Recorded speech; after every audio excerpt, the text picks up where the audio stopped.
Hello বন্ধুরা, তোমরা কি জানো ইন্টারনেট কিভাবে তৈরি হয়েছিল? একসময় পৃথিবী সম্পূর্ণ অফলাইন ছিল। অবিশ্বাস্য শোনাচ্ছে, তাই না?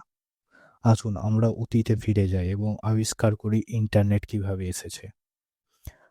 ইন্টারনেটের আগের সময় তখন মানুষ কিভাবে জীবনযাপন করত? অনেক দিন আগেকার কথা।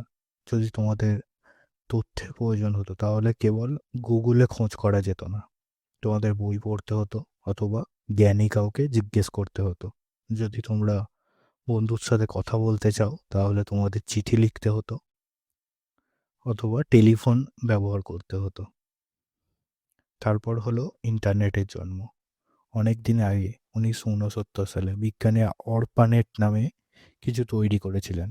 এটি হলো ইন্টারনেটের প্রথম সংস্করণ, কিন্তু এটি খুবই ধীর ছিল এবং একসাথে মাত্র কয়েকটি কম্পিউটারই সংযোগ করতে পারত। তারপর প্রথম ইমেল এবং ওয়েবসাইট। তুমি কি জানো প্রথম ইমেলটি 1971 সালে পাঠানো হয়েছিল?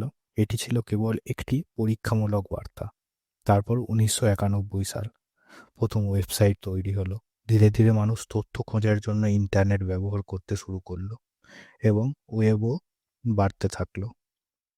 তখন ইন্টারনেটের ব্যবহার সত্যিই ধীর ছিল। তোমাকে টেলিফোনের তারের মাধ্যমে সংযোগ স্থাপন করতে হতো, আর কেউ ফোন ধরলে ইন্টারনেট করে দিত। কল্পনা করা যায়? প্রযুক্তির উন্নতির সাথে সাথে ইন্টারনেট অতি দ্রুত গতি হয়ে উঠল। 4G আমাদের যে কোনো সময় যে কোনো জায়গায় ভিডিও দেখতে, গেম খেলতে এবং বন্ধুদের সাথে কথা বলতে সাহায্য করে। আর এখন 5G এবং ওয়াইফাইয়ের মাধ্যমে ইন্টারনেট আগের চেয়েও অনেক বেশি দ্রুততর হয়েছে। আপনি কি এমন একটি পৃথিবী কল্পনা করতে সব কিছুই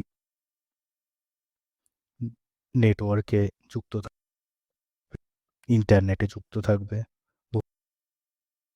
আমাদের কাছে ইন্টারনেট আসবে, উড়ন্ত গাড়ি থাকতে পারে যা নিজে নিজে চলবে, এবং স্মার্ট শহর থাকবে যারা আমাদের জিজ্ঞাসা করার আগেই আমাদের প্রয়োজনীয় কিছু